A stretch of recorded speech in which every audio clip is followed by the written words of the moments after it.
Una pastilla más pequeña que una moneda cambió más la historia que cualquier bomba atómica, más que cualquier revolución, más que cualquier descubrimiento científico del siglo XX. En menos de 10 años, logró algo que la evolución no había conseguido en millones de años: separar completamente el tener sexo de hacer bebés. Detrás de esta pequeña píldora hay una historia que suena más a pesadillas que a cuento de hadas médico. Científicos obsesionados, millonarios rebeldes contrabandistas, mujeres pobres usadas como conejillo de indias y una revolución sexual que nadie vio venir. Y todo empezó con una tragedia que una mujer juró que nunca se repetiría. Margaret Sanger tenía 19 años cuando vio algo que la marcaría para siempre: su madre muriendo de tuberculosis a los 50 años. Pero aquí está la cosa: no fue realmente la tuberculosis lo que la mató. Fue el agotamiento total de 11 partos y 7 abortos espontáneos. Su cuerpo simplemente no pudo más. En ese momento, viendo a su madre exhalar su último aliento, Margaret tomó una decisión. Ninguna mujer debería pasar por eso jamás. Y empezó a soñar con algo que parecía imposible en 1912: una píldora mágica que pudiera prevenir embarazos. Era una idea tan radical que la mandó directamente a la cárcel. En 1916, Margaret abrió la primera clínica de control de natalidad en Brooklyn. ¿Sabes cuánto duró? Exactamente 9 días. La policía la cerró y arrestó a Margaret. 30 días en prisión. Pero esos 30 días generaron tanto escándalo mediático que su causa se volvió imparable. Ok, pero Margaret tenía un problema. Necesitaba dinero. Mucho dinero. Y lo encontró en el lugar más inesperado. Ella es Catherine McCormick, una mujer fascinante. Segunda mujer en graduarse del MIT con un título en biología, de hecho. Pero su verdadera revolución empezó cuando su esposo esquizofrénico murió en 1947 y le dejó $15 millones. Eso la convirtió en una de las mujeres más ricas de Estados Unidos. ¿Y qué hizo con esa fortuna? Algo que ningún hombre rico habría financiado jamás. Invirtió en anticonceptivos. Pero Catherine ya tenía experiencia en este mundo. Durante los años 20, había arriesgado su vida contrabandeando métodos anticonceptivos desde Europa. Sí, esta elegante señora de la alta sociedad visitaba París y Roma, cosía diafragmas dentro de hermosos abrigos de la alta costura y los pasaba por la aduana estadounidense como si nada. Su castillo suizo parecía un almacén secreto. Cajas y cajas de diafragmas escondidos entre los abrigos más fashionables de Europa. Si lo hubieran descubierto, habría perdido toda su reputación social. Pero a Catherine no le importaba. Así que cuando Catherine conoció a Margaret, fue amor a primera vista. No romántico, sino revolucionario. Las dos compartían la misma obsesión: crear un método anticonceptivo que las mujeres pudieran controlar completamente. Y ahora tenían el dinero para hacerlo realidad. Pero necesitaban encontrar al científico correcto. Alguien brillante. Alguien desesperado. Alguien dispuesto a apostar toda su carrera en un proyecto tan controvertido. Gregory Pincus era perfecto para el trabajo. Este tipo tenía un coeficiente intelectual de 210 y se veía como Einstein con su bigote canoso y cejas prominentes. En 1934 había logrado algo increíble: fertilización in vitro de conejos. Sonaba genial, ¿verdad? Pues no. Ese descubrimiento destruyó su carrera. Los periódicos lo retrataron como un doctor Frankenstein que convertía la ciencia ficción en realidad. Bebés de probeta, conejos sin padres. Los ataques antisemitas fueron tan brutales que Harvard le negó la titularidad en 1936. Pincus terminó trabajando desde un laboratorio convertido en garaje en Massachusetts. Cada semana luchaba para pagar a sus empleados. Era tan obsesivo que repartía píldoras experimentales como caramelos a sus familiares femeninas para probar que eran seguras. Sus experimentos eran tan controvertidos que incluyeron biopsias testiculares en 20 hombres esquizofrénicos, sin anestesia. Pero Pincus tenía exactamente lo que Margaret y Catherine necesitaban: la desesperación suficiente para intentar lo imposible. En 1950, las tres fuerzas se unieron. Margaret aportó la visión, Catherine el dinero, Pincus la ciencia. Pero faltaba una pieza más del rompecabezas, y venía de un lugar completamente inesperado. El verdadero héroe de esta historia es probablemente el menos conocido: Luis Ernesto Miramontes, un estudiante mexicano de 26 años trabajando en su tesis en la UNAM. El 15 de octubre de 1951, en un laboratorio de la Ciudad de México, este joven sintetizó la noretisterona, nombre complejo, pero se trata del compuesto clave que haría posible la píldora anticonceptiva. Miramontes lo extrajo de una planta con nombre genial, barbasco, también conocida como cabeza de negro, que crecía naturalmente en México. Su descubrimiento ha sido considerado la mayor contribución de la ciencia mexicana en toda su historia. Pero su nombre permanece prácticamente desconocido. ¡Qué injusto!, ¿no? Pero siguiendo con nuestra historia. Con el compuesto de Miramontes, Pincus finalmente tenía todas las piezas para crear su píldora mágica. Pero ahora venía la parte más difícil: probarla en seres humanos. Y aquí es donde la historia se vuelve muy oscura. En Boston era imposible conseguir voluntarias. Las pocas mujeres que accedían a participar se largaban rápidamente por los horribles efectos secundarios. Pincus necesitaba un lugar donde pudiera probar su píldora masivamente, sin muchas preguntas, y con mujeres que no pudieran abandonar fácilmente el experimento. ¿Adivina dónde encontró ese lugar? En Puerto Rico.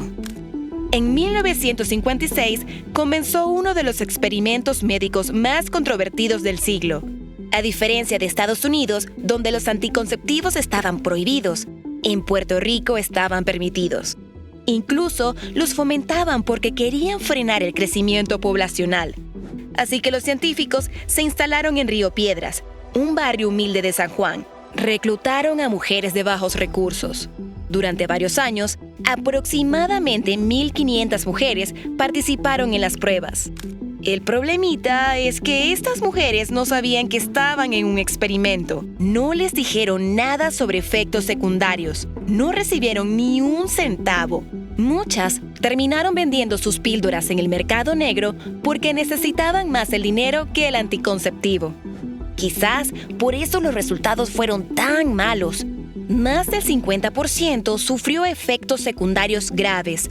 Casi 1 de cada 4 abandonó por efectos secundarios severos. ¿Por qué eran tan brutales? Porque las primeras píldoras tenían 10 veces más hormonas que las actuales. ¡10 veces! 3 mujeres murieron durante las pruebas. Nunca se hicieron autopsias para saber si las muertes estaban relacionadas con la píldora. Cuando las mujeres se quejaban de efectos secundarios, los científicos las descartaban como no confiables y emocionalmente hiperactivas. Las pruebas continuaron en Haití, México, Nueva York, Seattle y California. Pero cuando todo terminó y la píldora fue aprobada, los médicos simplemente se fueron. Nunca recompensaron a las mujeres que habían puesto sus cuerpos para crear el medicamento que cambiaría el mundo. Finalmente, el 9 de mayo de 1960 llegó el momento histórico. La FDA aprobó el Novit-10 como el primer anticonceptivo oral del mundo. 50 centavos por píldora, unos $11 mensuales en dinero actual. Pero ni el precio podría aguantar la brutal resistencia. 30 estados americanos prohibían o restringían anticonceptivos. En Massachusetts era un delito grave hasta hablar de ellos. En Connecticut era ilegal que una pareja casada usara anticonceptivos en su propia casa. En el polo opuesto de las salas de laboratorio, en 1968, el Papa Pablo VI lanzó la encíclica Humanae Vitae y puso el grito en el cielo. Allí se reafirmó la prohibición total de la píldora y cualquier método anticonceptivo artificial.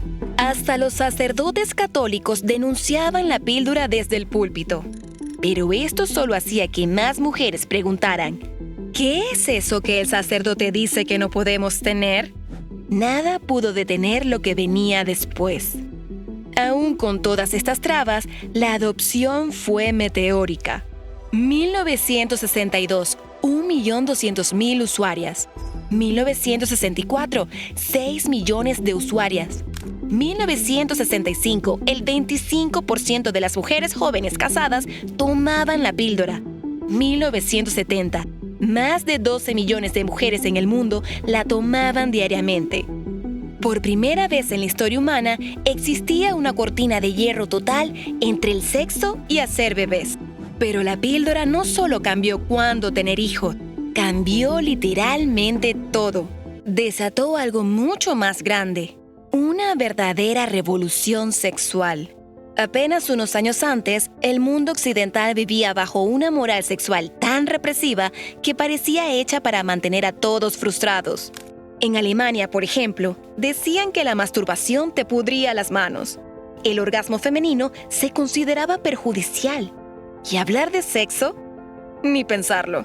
Era algo vergonzoso, casi prohibido, especialmente para los jóvenes. Pero todo cambió con la llegada de la píldora anticonceptiva.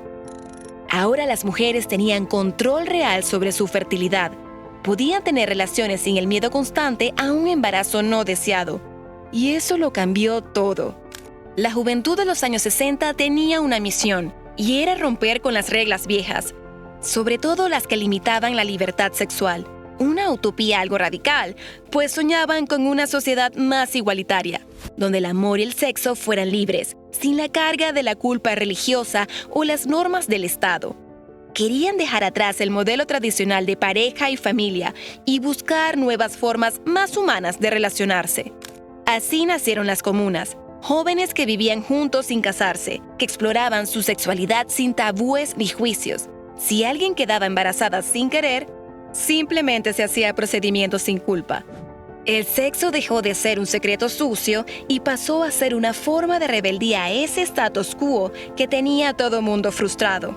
Estas personas querían demostrar que no eran como las generaciones que habían participado en guerras o perpetuado el miedo. Frases como «haz el amor y no la guerra» se volvieron símbolos de esa nueva forma de pensar. El sexo se convirtió en su bandera contra la violencia y la represión. Este cambio también se vio claramente reflejado en los medios. De repente, la sexualidad estaba en todas partes. Las películas empezaron a mostrar escenas íntimas impensables una década antes. La pornografía dejó de ser clandestina. Playboy vendía millones de ejemplares. La cultura pop celebraba el cuerpo y el deseo. De hecho, en 1968 se estrenó Barbarella con Jane Fonda, una película que convirtió la sexualidad femenina en algo poderoso y liberador. Mientras que Andy Warhol llevó la sexualidad al arte desde ángulos completamente nuevos. ¿Y la moda? Bueno, las minifaldas hablaban por sí solas. Escandalizaban a los mayores, fascinaban a los jóvenes. Con la píldora, las mujeres ganaron algo que nunca antes habían tenido: autonomía sexual. Podían tener relaciones durante el noviazgo, experimentar antes del matrimonio y decidir cuándo y si querían ser madres. También podían enfocarse en estudiar, trabajar y construir una vida profesional sin tener que sacrificar su libertad. Para los años 70, lo que empezó como una rebelión juvenil se había convertido en una transformación cultural profunda. Las imágenes sexuales eran parte del día a día. El sexo prematrimonial ya no era escandaloso. La diversidad sexual comenzaba a abrirse paso en la conversación pública.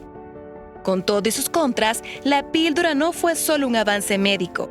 Fue una chispa que encendió uno de los mayores cambios sociales del siglo. Convirtió el deseo en decisión, al cuerpo en territorio propio y al amor en algo que por fin podía vivirse sin miedo. Esa pequeña píldora roja hizo realidad el sueño que Margaret Sanger había tenido décadas antes: darles a las mujeres el control sobre su destino reproductivo. Y nada volvió a ser igual.